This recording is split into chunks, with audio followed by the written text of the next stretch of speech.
Welcome back to Ladies of Another View. And I want to welcome back a guest we've had on before, Scott Shepard, he's director of the Free Enterprise Project. Welcome, Scott. Thank you so much. Great to be with you ladies again. I love the sound of Free Enterprise Project, and it's part of the National Center for Public Policy Research. They just do amazing things, and they're making an impact in the world against the woke culture. I wanted to have you on because you recently wrote an article, and it is called Elon Musk is Right About George Soros' Efforts to Wreck the Anglosphere. What is that about? Well, the Anglosphere, as Winston Churchill famously put it in his title of one of his books, the English-speaking world, the world that developed democracy, developed free trade, developed free enterprise, developed most of the things that had made the modern world mostly free and mostly rich, is in danger. And it's largely in danger because George Soros seems to have set out to try to destroy it. I've been wondering for a long time, and then Elon Musk came in and made similar comments that triggered me to write about it. I've been wondering if I were to set out to try to destroy the United States and to try to destroy the rest of the English-speaking world, which is given the world all of the bounties I just mentioned, what would I do differently than George Soros has done? And the answer is I can't really think of anything. I mean, consider he spends billions of dollars to give to the organizations that have invaded American public school and that are teaching school teachers first to create gender dysphoria in little kids who understand that they're boys and girls, and the boys might want to play with dolls sometimes, and the girls might want to climb a tree, and that's all fine, and we don't need to confuse them, right? But instead are setting up gender confusion in children and then hiding that gender confusion they've created from parents in order to force horrible treatments and create desperate discontent that's filtering up into the high schools and creating this horribly confused and afraid generation of zillennials who are all in favor of censorship so that their feelings won't be hurt. That's all George Soros is doing. He contributes entirely to that.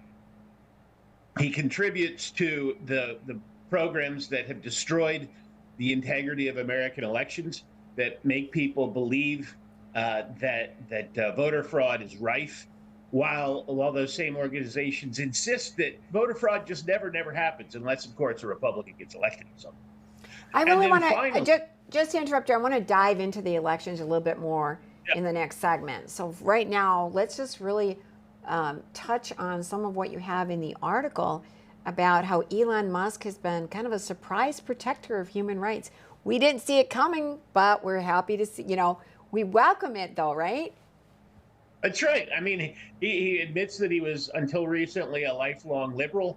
He moved from South Africa to Canada, and Canada is not these days a bastion of human liberty.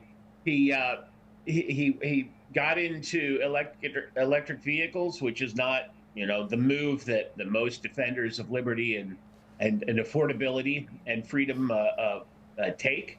But then since he recognized what was going on at Twitter, and he took responsibility, and he spent a fifth of his fortune to buy that so that it could remain a platform for free expression. He's moved very hard into supporting liberty. He was on with Joe Rogan, and he's saying largely the same things that we've been suggesting about George Soros, and he made the final connection about the DAs, that George Soros pretty much alone has funded the introduction into America's biggest and greatest cities of these district attorneys who will not prosecute, will not allow police to arrest, will not prosecute criminals, which is all done in the name of anti-racism, but really puts minorities and the most vulnerable in each of these cities at terrible risk of crime, which of course creates fear and hatred in those groups.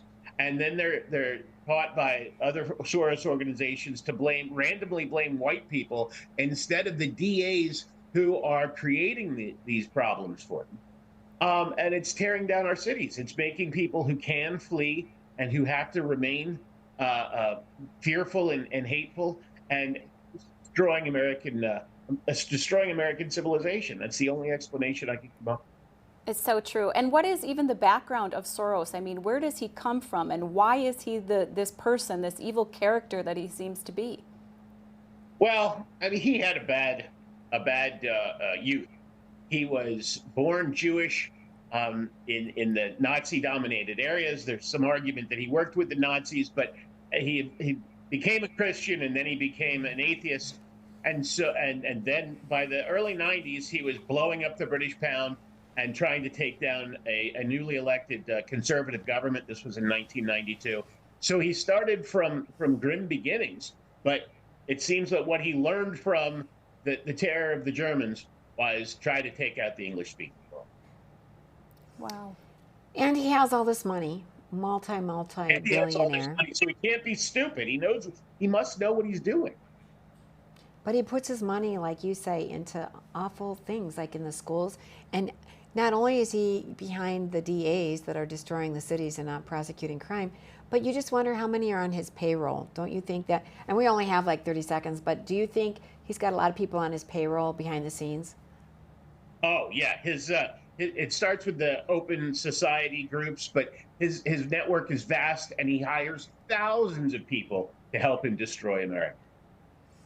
And make the decisions that he wants to. So I'm guessing these DAs that are letting murderers and criminals back out on the streets, I bet they have to report to him. Like if they do otherwise, there's going to be some kind of backlash from Soros. I just think he owns all of them. So when we come back, as promised, we're going to talk a little bit about the elections and how Soros even has a hand in that. So don't go away.